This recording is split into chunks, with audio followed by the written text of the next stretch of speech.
Market లో invest చేసి మీ డబ్బులు డబుల్ చేసుకోవాలనుకుంటున్నారా? విజయవాడలో జరిగే సుందరరామిరెడ్డి గారి లైవ్ సెమినార్ కి అటెండ్ అవ్వండి. నమస్కారం అనిల్ సింగ్ గారు. నమస్తే శిరీష. సార్, బంగారం గురించి మనం మాట్లాడుకున్నాం. అండ్ ఎవరికైనా కూడా ఏదైనా అవసరం వచ్చింది అంటే, అవసరం వచ్చినా లేదు అంటే ఎవరికైనా ఏమైనా కావాలి, అది కూడా ఎస్పెషల్లీ డబ్బు అంటే ఇమ్మీడియట్గా ఉండే ఆప్షన్ బంగారం. బంగారాన్ని అమ్మడమో లేదంటే ఒక దగ్గర తాకట్టు పెట్టుకొని దాని దగ్గర నుంచి డబ్బులు తీసుకోవడమో ఇవన్నీ చేస్తూ ఉంటాం. అయితే అలా ఎమర్జెన్సీ సిచ్యువేషన్లో బంగారాన్ని కనుక మనము అమ్మాలి అన్నప్పుడు మనకి ట్యాక్స్ అనుకుంటూ పన్నులో మనము దానికి ట్యాక్స్ పే చేయాల్సిన అవసరం ఉంది అని రీసెంట్గా మనకి న్యూస్ రావడం జరిగింది. అయితే మనం అమ్మే బంగారం పైన పన్నుని ఎలా లెక్కిస్తారు సార్? ఫస్ట్ అండ్ ఫార్మోస్ట్ ఈ విషయం వినేసి ఎవ్వరు భయపడకండి. ఎందుకంటే అమ్మో ట్యాక్స్ కట్టాలా? అవును, ఇది మీ మంచి కోసం, మనందరి మంచి కోసం. ఎందుకో చెప్తా. ఫస్ట్ అండ్ ఫార్మోస్ట్ అంటే నేను బ్లాక్ మనీని నేను సపోర్ట్ చేయను, ఎంకరేజ్ చేయను. ఎందుకంటే మన దేశానికి ఒక క్యాన్సర్ లాంటిది అనమాట. లిటరల్గా ఏంటంటే బయట నుంచి అంతా బాగుంటుందని, కానీ లోపల మాత్రం అదంతా మనల్ని తినేస్తూ ఉంటుంది. It's nothing but corruption. And దీనివల్ల ఏంటంటే క్యాష్ మార్కెట్ వల్ల ఏమవుతుందంటే ఒక కరప్షన్ అనేది ఇంకా పెరుగుతూనే ఉంది, కానీ ఆ కరప్షన్ అనేది తగ్గట్లా. అయితే దీనికోసము గవర్నమెంట్ ఆఫ్ ఇండియా ఏం చేసిందంటే, బంగారంలో మీరు పెట్టుబడి పెట్టారు, నగలు కొన్నారా, బిస్కెట్ కొన్నారా, ఆర్ కాయిన్ కొన్నారా, అది మీ ఇష్టం. కానీ బంగారాన్ని ఒక యాజెట్ లాగా నేను దాన్ని కన్సిడర్ చేస్తానన్నమాట. ఎందుకంటే యాజెట్ ఎందుకంటే అది అప్రిషియేట్ అవుతుంది. మీరు ప్లాట్ కొంటారు, రేట్స్ పెరుగుతాయి. మీరు ఇల్లు కొంటారు, ఫ్లాట్ లేదా విల్లా కొంటారు, ఇండిపెండెంట్ హౌస్ కొంటారు, అది తప్పనిసరిగా మీకు రాబోయే సంవత్సరాల్లో పెరుగుతూనే ఉంటుంది, అది తగ్గదు. ఇప్పుడు కార్ కొన్నారు, కార్ రేటు తగ్గుతుంది. అంటే మీరు ఒక 10 లక్షలు పెట్టి కారు కొన్నారు, అది ఒక 5 సంవత్సరాల తర్వాత 1,00,000 కూడా అమ్ముడుపోదు. అయినా కానీ దాని మీద ట్యాక్స్ కడుతున్నారు కదండి. సో పెరిగే వాటి మీద ట్యాక్స్ కట్టడంలో తప్పేముంది అని చెప్పండి. మీకు లాభం అవుతున్నప్పుడు మీరు ట్యాక్స్ కట్టడానికి వెనకాడుతున్నారు. ఒక విషయం మంచిగా ఆలోచించండి.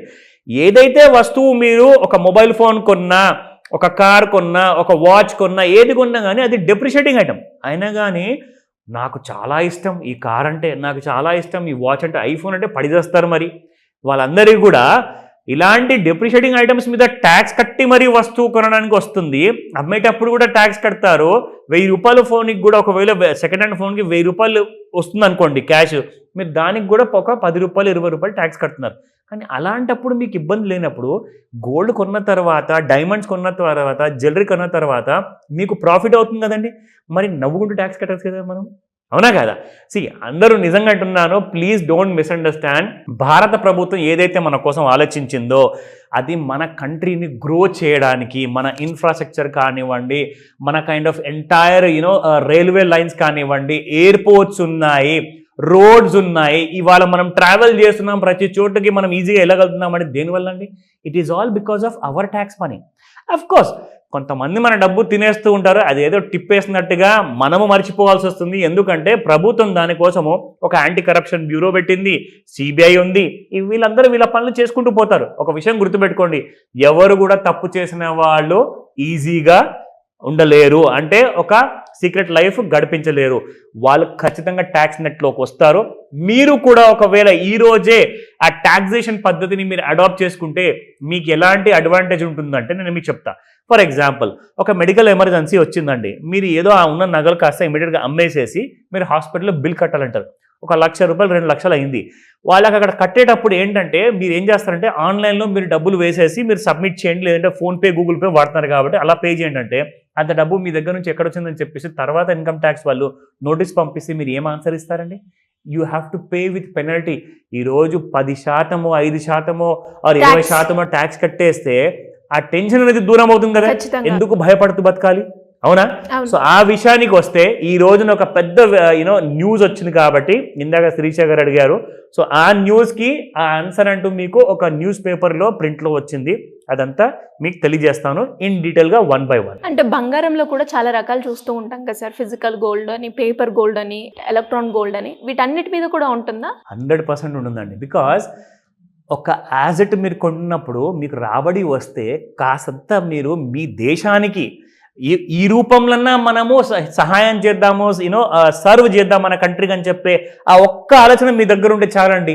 యాజ్ అ పేట్రియాట్గా మీరు చేస్తారు, ఖచ్చితంగా చేస్తారు. So let me come to this point. So planning to sell your gold, diamond, silver and other jewelry. Oh. So know the income tax rules. Sure. ఓకేనా? 2025లో మనందరి మంచి కోసం ఇది నేను చెప్తున్నాను. Now coming to this point.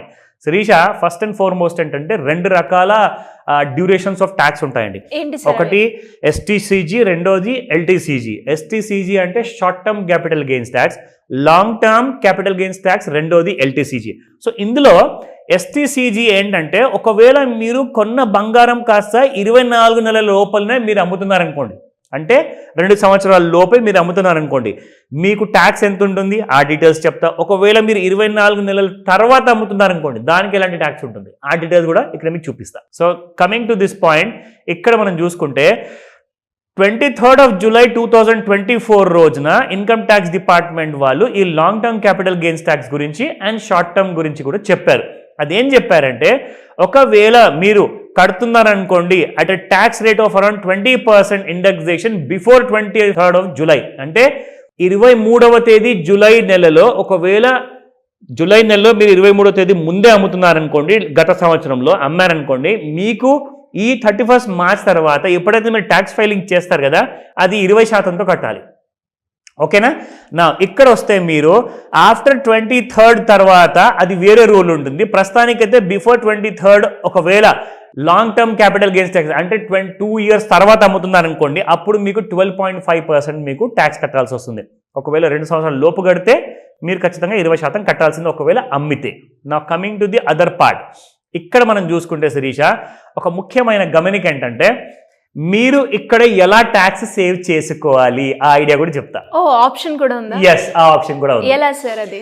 Yes, ఇప్పుడు మనం అందరం కూడా మన ఇంట్లో ఇప్పుడు మ్యారీడ్ అయిన వాళ్ళు కానివ్వండి, వైఫ్ వాళ్ళ పేరెంట్స్ ఉంటారు, లేదంటే సొంత పేరెంట్స్ ఉంటారు. ఎవరన్నా 60 ఏళ్ళు దాటారనుకోండి, మీకు యాన్యువల్ గా 2.5 లక్షల వరకు ట్యాక్స్ రిబేట్ వస్తుంది. గ్రేట్.